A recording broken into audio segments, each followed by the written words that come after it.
Hey you guys, welcome back to the channel. Welcome to episode 2 of Tank Chats. Today we got the full tracked combat 105mm M60, otherwise known as the M60. So, we're going to give you guys a history on the vehicle and hop right into the tour. Let's get to it. So with the US looking into going into the main battle tank doctrine, they started with this bad boy right here. So in 1957, they came up with a prototype for this vehicle, and it progressed until 1959 when these vehicles were finally started to be mass produced. So what we got here, a variant, is the M60A1, but we're going to go over a brief history of the M60 and all of its relatives. So let's hop in. So starting out in 1959, like I said, this is when these vehicles started getting produced. It started out with the original M60. The M60 design progressed into the M60A1, which was produced from 1963 to 1983. That's when all vehicles stopped production. By the time all these vehicles had been built, all variants, the M60A2, M60, M60A1, M60A3, there were over 15,000 that had been produced. Alright, so although this variant right here did not see combat in Vietnam, if you want to get a shot of the vehicle behind you over there, that right there, the variant, the M728, is actually a variant of the M60 that was sent to Vietnam. Fun fact, most people probably don't know that. So, technically, this vehicle did see service in Vietnam, which was the start of their service history. These vehicles, like I said, were in service for all the way up until the 90s. So, going into Vietnam, they were mainly used as fire support vehicles and engineer vehicles, and occasionally would do gun runs.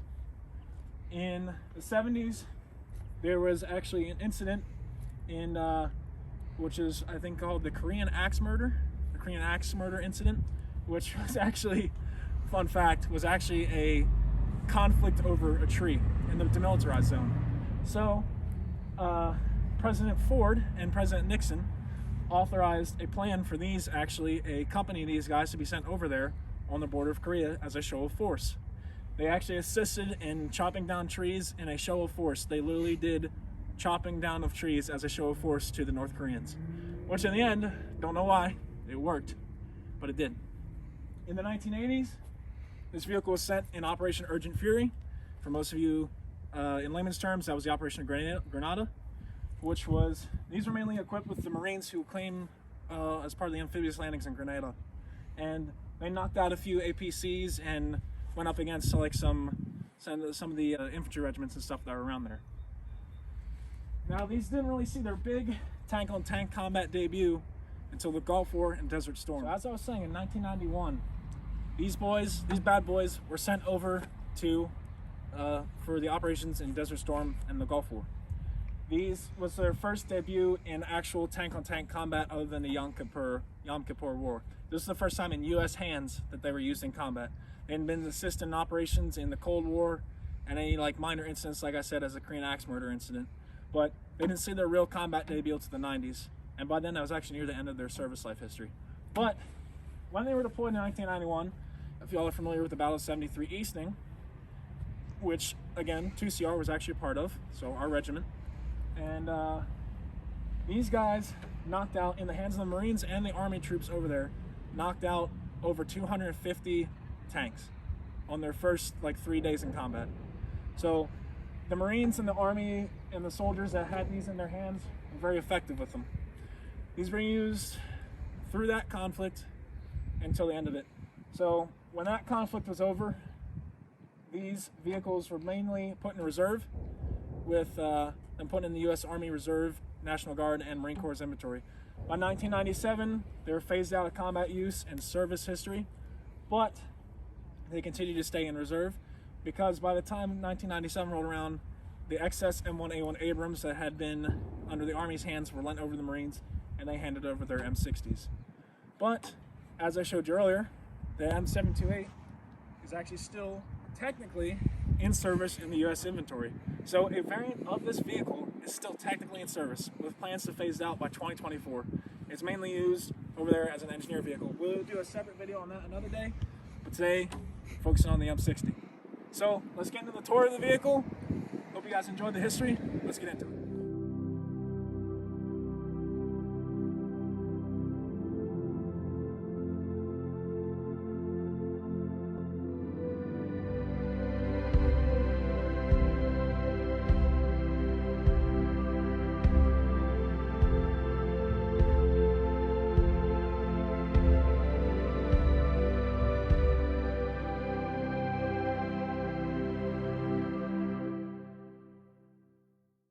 All right, so getting into the tour of the vehicle, we'll start here with the front.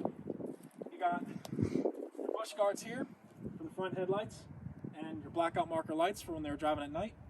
You have the bumper markings just like on any US vehicle that isn't in the inventory today or back then. You have the 7th as chain command, headquarters 5, which basically means this would be a headquarters company tank, 5th platoon most likely. You got the 105mm gun up here, and you have the front plate, which is sloped at 65 degrees. And since this is not an original M60, this is a upgraded version, the M60A1. This had 109mm of armor, which is equivalent to like 4 to 6 inches. Now on the turret was angled to deflect more rounds, but it was also extremely thick. It was equivalent to 238mm, which in layman's terms, about 10.5 inches of pure steel of armor. So it was a pretty thick boy. So, all right, so going more into the front here, like I said, the armor was sloped to make it more effective. You got your fenders here, obviously your track links, and right here is where the driver's hatch would be. And this bad boy, take off the no fun switch, take off the speed governor, could reach about 32 to 35 miles an hour. So pretty fast for an MBT of the 60s. And with that, we're gonna hop on top and we're gonna get into show you everybody's crew position and what kind of armament this bad boy had. So let's go. All right, so getting onto the top of the vehicle, you guys, we're gonna get into the tour here. So you got your 105mm gun, M60A1, which was the higher velocity 105 rifled gun, which you got right here.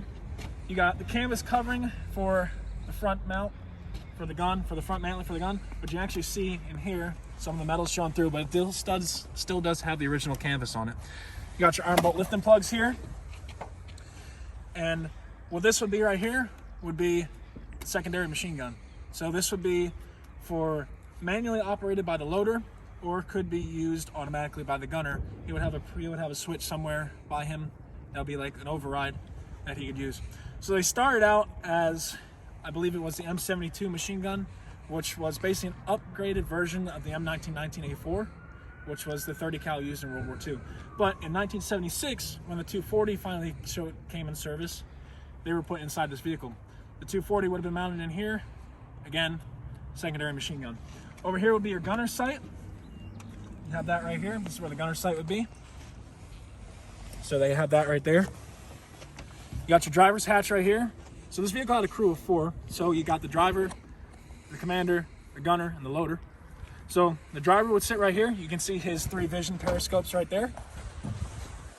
So he would have optimal vision, as much vision as possible. And I'm gonna try not to embarrass myself here, but we're gonna hop on top of the turret. Use a 50 cal. So, getting on top of the turret here, you got the M85 Commander Cupola, which had a 50 caliber machine gun in it, the good old Ma Deuce. And she's surprisingly still in here, and she probably ain't coming out anytime soon. So this is where the commander would be. So the commander would sit in here. He would actually have this periscope right here for vision. You can see really well out of this if you wanted to flip that open. And he also has a ventilation shaft right here that would also be used to let out the smoke from the 50 cal if you were firing from the inside. And this was on its own traversing mechanism, so the machine gun could actually traverse on its own, and the commander could move with it. And obviously it could go up and down, elevate and depress. So where I'm standing right now is where the loader would be. The loader would be in here, and he has basically his vision periscope right here. And the gunner would be seated, as I said earlier, right here in front of the commander, and this would be his viewport. Now with these later designs, when we get into another video, it started on the M47, another variant of the Patton tank, which this was unofficially christened the Patton tank. It came from the same line as the original Patton tanks, but was not technically considered one. You have laser rangefinders right here, which actually, basically they shot an invisible laser that would make the ballistics and the targeting more accurate for the gunner. So you'd actually have a little ballistics computer on the inside, and that would allow him to be more accurate for fire. On the back here, you got your antenna mount for comms equipment, whatever you want to do. And storage box right here. You actually see some of the original jerry cans, it looks like, probably not been touched since the 80s, that are on there. But in the stowage bustle back here, they can put whatever they want. They can put duffel bags, extra rations, boxes, anything they want to back here is what that would be used for. So with that, we'll hop off the turret. We'll get into the... Alright, getting into the side profile of the vehicle here, you guys. We got the main drive wheel here. You have your 6 drive wheels right down here. And unlike some of the tanks of the Second World War, the drive sprocket is actually moved to the rear of the tank. So basically better flow for the track on the front road wheel than the back. You have your support wheels up here, support rotors, support wheels. And just like on the video we did the other day, torsion bar suspension system that came out about the time of the end of the Second World War. So that's the side of the vehicle. You got extra stowage buses up here. As we saw in the back of the turret, you can store anything you want up there. The crew can put duffel bags, rations, boxes, whatever they want to put up there. And you got your jerry cans up there, which are probably still from the original vehicle, honestly, if we're going to take a guess. And with that, you got more storage boxes right here. Tried to get this one open, but couldn't figure it out. Storage boxes right here. And that's pretty much the side of the vehicle. Like I said, you get a whole profile of the tank. And we'll hop into the back. Alright, so getting to the back of the vehicle, you guys. You got your rear fenders here. You got your reverse lights and your blackout markers on the back. Again, for at night driving. You got your tow pintle back here. In case you need to tow other vehicles or anything like that. Or need to be towed herself. You got the Continental engine back here. Like I said, take out the speed governor. She could probably go 32, 35 miles an hour if you wanted to crank it up. You got the travel lock back here for if they want to traverse the turret around for travel lock to lock the gun in there and drive. And over here, come with me. Right here, they actually kept the design from the tanks of World War II where they had the talk box right here. So this talk box would have a push-to-talk phone on the inside. That'd be like the infantry would use to call up, and it would feed directly into the commander of the vehicle, which we saw his hatch earlier. So it would feed directly into the commander's hatch, and he could communicate with the infantry or the cavalrymen or whoever was behind them that needed support, or if they wanted to hop on top and mount the vehicle. So that's how they would communicate there. And there's pretty much not much else to see on the back. Got a couple stowage boxes back here. And so with that, we will get into the closeout of this video. All right, guys, thank you for tuning in. I want to say thank you again for tuning in to episode 2 of Tank Chat. And most of you guys don't know, but this is my baby right here. This tank's my baby. The PATTON tank series is my absolute favorite tank of all time. I was so excited to bring you guys this video. I just wanted to get out here and to thank the cameraman for getting us out here and filming the video for us. And he got us out here to film this video, so I really appreciate him. And like I said, you guys, hope you enjoyed. This is my absolute favorite main battle tank, and I hope you guys enjoyed it.